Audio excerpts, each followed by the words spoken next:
Good morning class. हम मैथिली सरगुप्त जी के द्वारा लिखी हुई कविता पंचवटी को पढ़ रहे थे। आज हम उसके आगे का शेष भाग पढ़ने वाले हैं। क्लास, अभी तक हमने पढ़ा था कि मैथिली सरगुप्त ये बताते हैं कि पंचवटी में एक पत्तों की कुटिया बनी हुई है। वहाँ का जो प्राकृतिक वातावरण है वो सौंदर्य से पूर्ण है और चांदनी रात है। उस पत्तों की कुटिया के सामने एक शिला है जिस पर मध्य रात्रि में एक पहरेदार के रूप में कोई व्यक्ति बैठा हुआ है और इस कुटिया की पहरेदारी कर रहा है। तो मैथिली सरगुप्त जी यह प्रश्न करते हैं कि ऐसा कौन सा व्यक्ति है जो यहाँ पर इस कुटिया की पहरेदारी कर रहा है और आखिर इस कुटिया में ऐसा क्या धन है जिसकी रक्षा करने के लिए ये मध्य रात्रि में यहाँ पर बैठा हुआ जाग रहा है और इसकी पहरेदारी कर रहा है। अब इसके आगे इन्हीं प्रश्नों का उत्तर मिलेगा। हम इसके आगे के भाग को पढ़ने वाले हैं। मर्त्यलोक मालिन्य मेटने स्वामी संग जो आई है, तीन लोक की लक्ष्मी ने यह कुटी आज अपनाई है। मर्त्यलोक अर्थात मृत्युलोक अर्थात पृथ्वी लोक के, पृथ्वी पर जिनका जन्म होता है उसकी मृत्यु निश्चित होती है, इसीलिए इसे मृत्युलोक या मर्त्यलोक कहते हैं। मालिन्य अर्थात पाप को, मेटने अर्थात मिटाने के लिए, पृथ्वी लोक के पाप को मिटाने के लिए। स्वामी संग जो आई है, जो अपनी स्वामी अर्थात पति के संग आई हुई है। तीनों लोक की लक्ष्मी ने, तीनों लोक की जो लक्ष्मी है अर्थात साक्षात लक्ष्मी का जो अवतार अर्थात जो सीता है, उन्होंने यह कुटी आज अपनाई है, इस कुटी को अपना निवास स्थान बनाया है। मैथिली सरगुप्त जी कहते हैं कि जिसकी रक्षा में यह व्यक्ति लगा हुआ है, जिसकी पहरेदारी कर रहा है, उस कुटिया में मृत्युलोक की मालिन्य अर्थात पाप को दूर करने के लिए जो अपने पति श्री रामचंद्र के साथ में यहाँ आई हुई हैं, वह तीनों लोक की लक्ष्मी स्वरूपा सीता इस कुटिया में निवास कर रही हैं। अर्थात वो तीनों लोकों की लक्ष्मी हैं, सारी संपत्ति की स्वामिनी हैं और लक्ष्मी का साक्षात अवतार हैं। तो इस कुटिया में तीनों लोकों का धन विद्यमान है। मैथिली सरगुप्त जी कहते हैं कि मृत्युलोक के पापों को दूर करने के लिए जिन्होंने इस पृथ्वी पर अवतार लिया है, जो अपने स्वामी के साथ श्री रामचंद्र के साथ यहाँ आई हुई हैं, उन तीनों लोकों की लक्ष्मी अर्थात सीता जी ने इस कुटिया को अपना निवास स्थान बनाया है। इसीलिए यह जो पहरेदार है यह इसकी पहरेदारी कर रहा है। वीर वंश की लाज यही है। ये जो सीता हैं ये वीर वंश की यानी रघुकुल वंश की लाज है अर्थात उसकी वधू हैं। यह जो सीता है इस कुटिया में निवास करने वाली, वह वीर वंश की लाज है, उसका सम्मान है। फिर क्यों वीर न हो पहरी, फिर आखिर क्यों यह जो वीर है यह इस कुटिया की पहरेदारी ना करे, अर्थात फिर कोई वीर व्यक्ति इस कुटिया की पहरेदारी क्यों ना करे, क्योंकि जो सीता है वो इस कुटिया के अंदर मौजूद है और वो वीर वंश की लाज है, रघुकुल वंश का सम्मान है।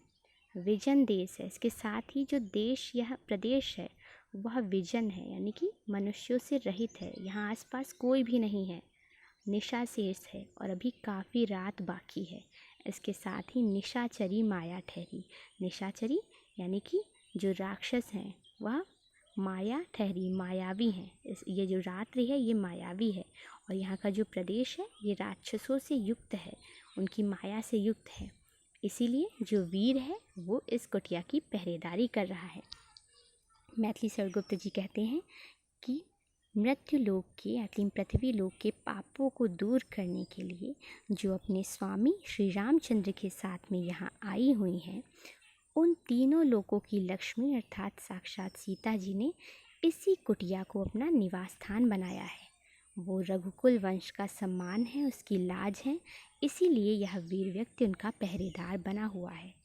और यह जो वीर व्यक्ति है वह आखिर उनका पहरेदार कैसे ना बने, क्योंकि वो वीरों की वंश की लाज है। इसके साथ ही यह जो प्रदेश है यह मनुष्यों से रहित है, सुनसान है, अभी रात्रि शेष है और इस रात्रि में भी जो राक्षसों की माया है वो विद्यमान है। जो यह प्रदेश है वहाँ राक्षसी माया, निशाचरी यानी राक्षसी माया विद्यमान है। क्या ही स्वच्छ चांदनी है यह, क्या ही निस्तब्ध निशा। यहाँ पर जो लक्ष्मण कुटी के सामने एक शिला पर बैठे हुए हैं धनुष को धारण करके, वो अपने मन में उस पंचवटी के प्राकृतिक सौंदर्य को देखकर विचार करते हैं कि क्या ही स्वच्छ चांदनी है यह जो चांदनी है वह कितनी स्वच्छ है, यानी इतनी स्वच्छ चांदनी संसार में कहीं भी नहीं होगी। क्या ही है निस्तब्ध निशा, और जो निशा है वह निस्तब्ध है यानी मौन है। यह रात्रि भी बहुत अधिक शांत है, मौन है।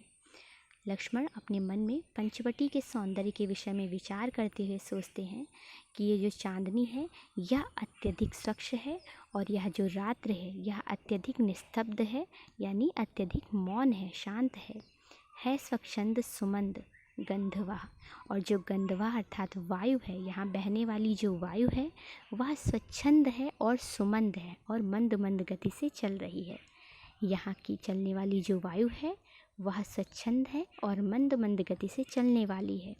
निरानंद है कौन दिशा, और कौन सी ऐसी दिशा है जो निरानंद अर्थात आनंद से रहित है। और यहाँ पर कौन सी ऐसी दिशा है जहाँ पर आनंद व्याप्त नहीं है, अर्थात सभी दिशाओं में आनंद व्याप्त है। मैथिली शरगुप्त जी कहते हैं कि लक्ष्मण पंचवटी के प्राकृतिक सौंदर्य के विषय में अपने मन में विचार करते हैं कि इस पंचवटी में कितनी स्वच्छ चांदनी है और यहाँ की जो रात्रि है वह कितनी मौन है। इसके साथ ही यहाँ बहने वाली जो हवा है वह स्वच्छंद है और मंद मंद गति से बहने वाली है। इसी के साथ ही यहाँ पर ऐसी कौन सी दिशा है जो आनंद से युक्त नहीं है, अर्थात सभी दिशाओं में आनंद व्याप्त है। बंद नहीं अब भी चलते हैं नियति नटी के कार्यकलाप। नियति रूपी जो नटी है यानी कि जो नायिका है उसके कार्यकलाप जो हैं, उसके जो क्रियाकलाप हैं बंद नहीं, वो इतनी रात्रि में भी बंद नहीं हुए हैं, अब भी चलते हैं, अब भी चल रहे हैं। यानी जो नियति है उसकी क्रियाकलाप अभी भी बंद नहीं हुए हैं, वो अपनी गति से चल रहे हैं। इतनी रात्रि में नियति अपना खेल खेल रही है, पर कितने एकांत भाव से, परंतु उसके खेल कितने एकांत भाव से हो रहे हैं, कितने शांत और कितने चुपचाप, अर्थात वो कितने शांत और कितने चुपचाप होकर के ये सारे क्रियाकलाप कर रही है। लक्ष्मण अपने मन में विचार करते हैं कि जो नियति रूपी नटी है उसके क्रियाकलाप, उसके खेल बंद नहीं हुए हैं, वह अब भी चल रहे हैं, इस रात्रि में भी चल रहे हैं।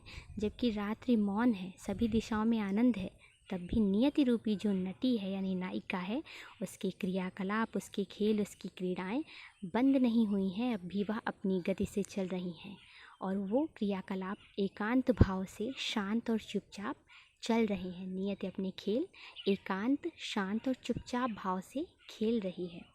लक्ष्मण पंचवटी के प्राकृतिक सौंदर्य के विषय में विचार करते हैं कि इस पंचवटी में जो चांदनी है वह कितनी अधिक स्वच्छ है, और यहाँ की जो रात्रि है वह मौन है, निस्तब्ध यानी मौन है। यहाँ बहने वाली जो हवा है वह स्वच्छंद है और मंद मंद गति से चल रही है। ऐसी कौन सी दिशा है जो निरानंद है, यानी जहाँ आनंद व्याप्त नहीं है, अर्थात सभी दिशाओं में आनंद व्याप्त है। जो नियति रूपी नटी है उसके क्रियाकलाप, उसके खेल अब भी बंद नहीं हुए हैं और चल रहे हैं। वह अपने खेल एकांत भाव से शांत और चुपचाप खेल रही है, अर्थात नियति अपना कार्य कर रही है बिखेर देती वसुंधरा मोती सबके सोने पर, रवि बटोर लेता है उसको सदा सवेरा होने पर। यहाँ पर लक्ष्मण पंचवटी के सौंदर्य को देख करके और जो इस रात्रि में नक्षत्र हैं उन नक्षत्रों को देखकर अपने मन में विचार करते हैं कि है बिखेर देती वसुंधरा। वसुंधरा अर्थात जो पृथ्वी है, जो पृथ्वी है वह बिखेर देती है मोती सबके सोने पर, सबके सो जाने पर मोती अर्थात तारों रूपी मोतियों को आकाश में बिखेर देती है। लक्ष्मण अपने मन में विचार करते हैं कि जो पृथ्वी है वो सबके सो जाने पर नक्षत्र रूपी मोतियों को यानी तारे रूपी मोतियों को आकाश में बिखेर देती है। जो धरती है वो सबके सो जाने पर, जब सभी सो जाते हैं तो नक्षत्र रूपी मोती यानी तारों रूपी मोतियों को पूरे आकाश में बिखेर दिया करती है, जो हमें दिखाई देते हैं।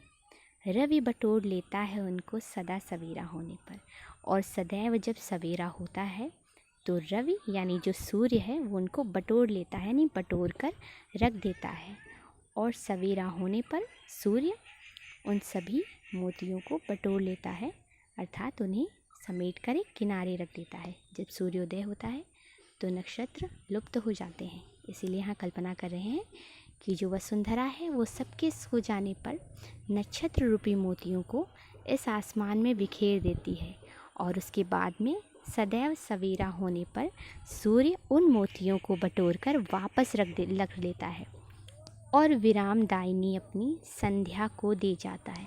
अब वो बटोर कर रखता कहाँ है?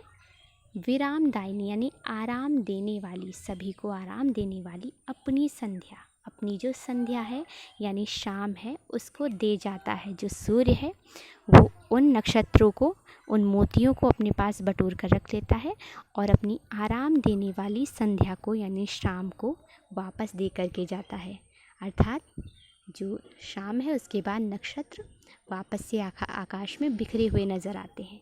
शून्य श्याम तनु, जिससे उसका नया रूप झलकाता है, जिससे उस संध्या का शून्य और श्याम तन, जिससे उस संध्या का जो शून्य और श्याम यानी काला तन है वो नया रूप झलकाता है, यानी नए रूप में झिलमिलाने लगता है।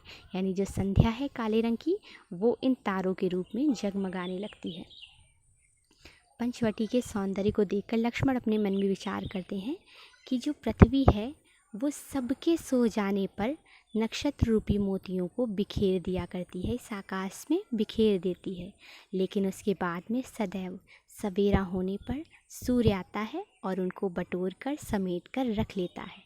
उसके बाद में सूर्य जाने से पहले अपनी आराम देने वाली संध्या को उन मोतियों को देकर जाता है, जिससे वो संध्या शून्य और श्याम तनु वाली हो जाती है और उसका नया रूप झिलमिलाने लगता है, अर्थात वो चमकने लगती है। उसका जो रूप है वो चमकने लगता है। शून्य श्याम तनु, जिससे उसका नया रूप झलकाता है, अर्थात जो संध्या है उसका शून्य और श्याम तन जिससे झिलमिलाने लगता है।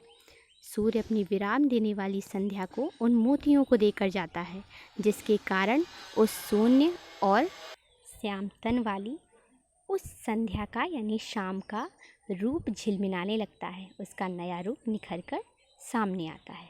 इस प्रकार लक्ष्मण अपने मन में उस संध्या के विषय में और उस पंचवटी के वातावरण के विषय में विचार करते हैं।